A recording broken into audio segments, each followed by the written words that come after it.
Hello friends, welcome to crazy knowledge guru. इतिहास के series को लेकर आगे बढ़ते हुए आज के इस वीडियो में हम लोग सिंधु घाटी सभ्यता का अध्ययन करेंगे।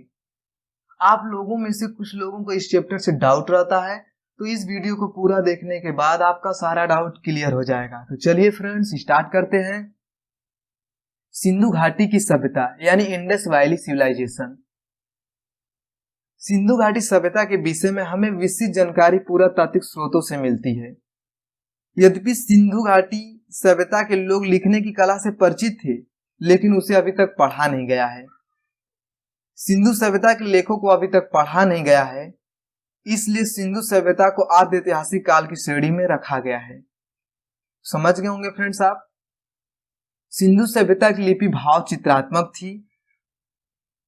पुरातत्व की परंपरा के अनुसार इस सभ्यता के सर्वप्रथम खोजे गए स्थल हड़प्पा के नाम पर इस सभ्यता का नाम हड़प्पा रखा गया।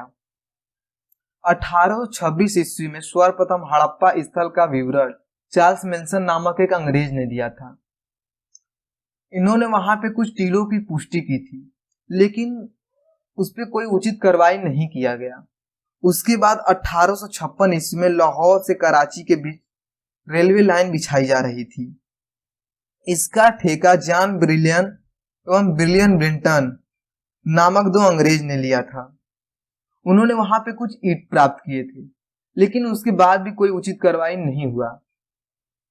इस सभ्यता के वास्तविक महत्व का पता तब चला जब 1921 ईस्वी में राय बहादुर दयाराम साहनी ने जॉन मार्शल के नेतृत्व में उत्खनन प्रारंभ किया। यानी सिंधु सभ्यता की खोज राय बहादुर दयाराम साहनी ने की। सिंधु सभ्यता के लिए समांतर 4 नामों का प्रयोग किया गया है: सिंधु घाटी की सभ्यता, हड़प्पा की सभ्यता, काशीयुगीन सभ्यता, सरस्वती घाटी की सभ्यता। सिंधु घाटी की सभ्यता इसलिए कहा गया क्योंकि प्रारंभ में जो स्थल प्राप्त हुए वो सिंधु नदी के आसपास प्राप्त हुए, इसलिए इस सभ्यता का नाम सिंधु घाटी की सभ्यता रख दिया गया। हड़प्पा की सभ्यता क्योंकि प्रारंभ में जो खुदाई हुई थी वो हड़प्पा नामक स्थान से प्रारंभ हुई थी, इसलिए इस सभ्यता का नाम हड़प्पा की सभ्यता रख दिया गया। काशीयुगीन सभ्यता चूंकि तांबे की खोज हो चुकी थी, इस सभ्यता के लोग तांबे के साथ टीन का मिश्रण कर कांसे का निर्माण करना जान चुके थे, इसलिए इस सभ्यता का नाम काशीयुगीन सभ्यता रखा गया। सरस्वती घाटी की सभ्यता तो बाद में सरस्वती नदी के आसपास लगभग 175 स्थल प्राप्त हुए। इस सभ्यता का नाम सरस्वती घाटी सभ्यता रख दिया गया।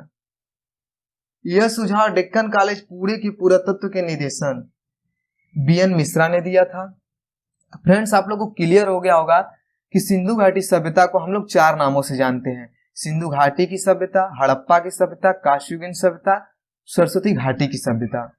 और अब तक लगभग 1400 स्थल प्राप्त हो चुके हैं, जिनमें से भारत में 917 स्थल प्राप्त हुए हैं, पाकिस्तान में 881 व अफगानिस्तान में 3 स्थल प्राप्त हुए हैं, और सिंधु नदी के आसपास लगभग 86 स्थल प्राप्त हुए हैं।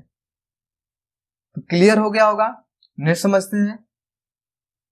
सिंधु सभ्यता की तिथि 2350 ईसा पूर्व से 1750 ईसा पूर्व माना गया है, जो स्वर्यमान है। इस स्वर्यमान तिथि का निर्धारण कार्बन 14 पद्धति के तहत की गई है। सिंधु सभ्यता एक नगरीय सभ्यता थी। तो इंपॉर्टेंट है फ्रेंड्स। सिंधु सभ्यता का विस्तार क्षेत्र को समझते हैं। पूरब में आलमगीरपुर, यह उत्तर प्रदेश के मेरठ जिले में हिंडन नदी के तट पर स्थित है।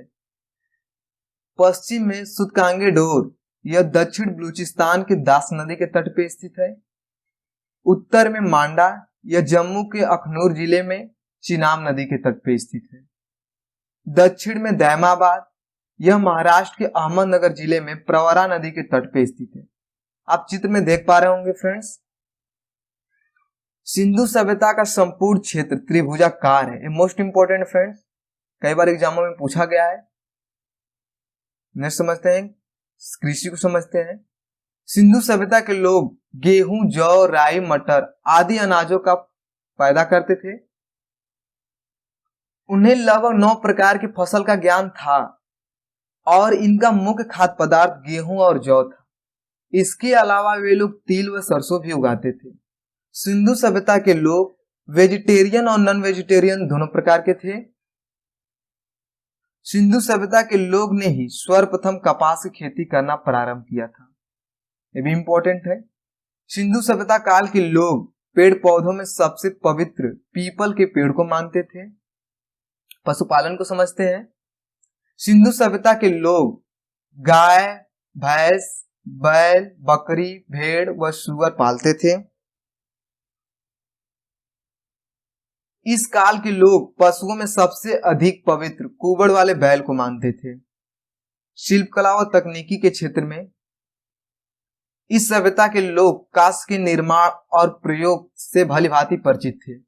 तांबे में टीन मिलाकर कांस्य का निर्माण करते थे। सिंधु सभ्यता काल में मकान के निर्माण में पकी हुई ईंटों व ग्रिड पद्धति का प्रयोग किया जाता था। दीवारों के निर्माण में कच्ची ईंटों का प्रयोग किया जाता था, लेकिन उसे मजबूत स्वरूप देने के लिए बाहर से पकी हुई ईंटों का सहारा दिया जाता था। समझ गए होंगे फ्रेंड्स। हड़प्पाई लोग चित्रकला के क्षेत्र में समांतर लाल रंग का प्रयोग करते थे और उस पर काले रंग की चित्रकारी करते थे। सिंधु सभ्यता काल में जिस चीज पर चित्र बनाया जाता था उसे मोहर कहा जाता था और मोहर को ही हम लोग मुद्रा के नाम से जानते हैं। मोहर पर सबसे अधिक संख्या में एक सींगी बैल की आकृति मिलती है। मोहर बेलनाकार, वर्गाकार, वृत्ताकार एवं आयताकार होते थे। मोहर का निर्माण सबसे अधिक सेलखड़ी की सहायता से की जाती थी।